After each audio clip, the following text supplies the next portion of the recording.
Hey, what's up, Chem Peeps? What in the heck are we going to do in this vid? We're going to describe and calculate the relationships between volume, pressure, number of moles, and temperature for an ideal gas as described by the ideal gas law. Breaking it down. First, we're going to describe the relationships expressed by the ideal gas law. 2. We're then going to use the ideal gas law to calculate pressure, volume, temperature, or amount of moles of a gas when the other three quantities are known. Alright, so it turns out that the relationships between pressure, volume, temperature, and number of moles of a gas are indicated by the ideal gas law. And because these variables are related in such a way as to provide a constant, which we're going to represent using the letter R, it can be used to solve for any of the variables, pressure, volume, temperature, number of moles, when the three remaining variables are known. Here it is, ideal gas law. Now, depending on your math skills, you may already be able to understand some of the relationships that exist between those different variables. But if your math is a little shaky, let's take a look at a couple of examples of how these variables relate to one another to help us better understand the ideal gas law.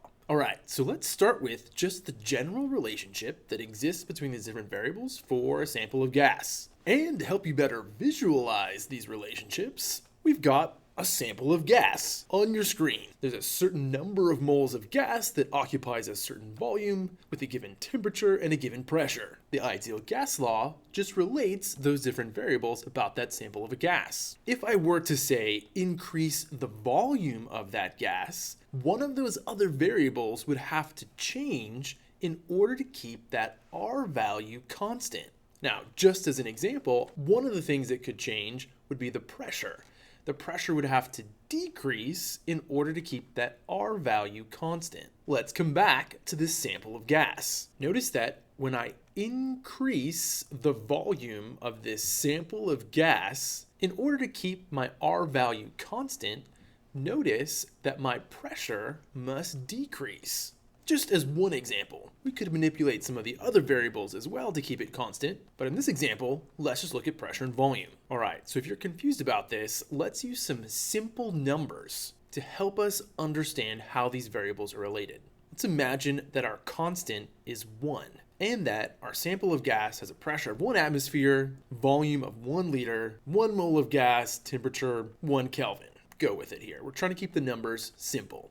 If I were to increase my volume to say 2 liters, one of those other variables, or several of them, would have to adjust to keep my R value constant at 1.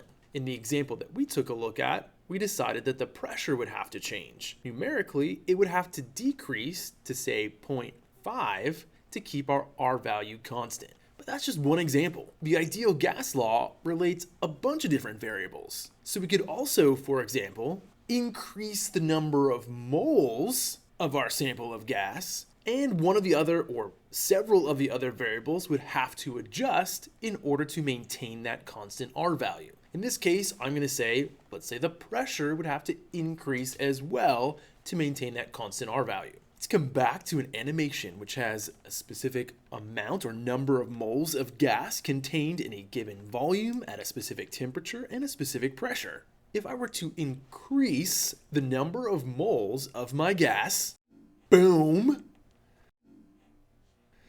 notice that other variables have to adjust to keep that R value constant. In this case, we're looking at how the pressure would adjust to keep that R value constant. Again, let's take a look at just some simple numerical values to help us make sense of these relationships. Imagine again that the R value is equal to 1. Our constant was 1. We're going to use some easy numbers. If I increase my number of moles of gas to say 2 moles of gas, my pressure would have to increase as well in order to maintain that constant R value. Ideal gas law, explaining the relationships between pressure, volume, number of moles, and the temperature of a gas. Now, unfortunately for you, the gas constant is not equal to 1. How nice would our life be and would our math be if it was? Turns out that the gas constant has been experimentally determined and is the same for all gases. And as you take a look at your screen and in your notes, the pressure unit will determine the numerical value of your gas constant R. The table on your screen and in your notes lists out the R values for the pressure units that we will commonly use in class. So not as easy as working with an R value of 1 or a constant of 1, but the idea is the same.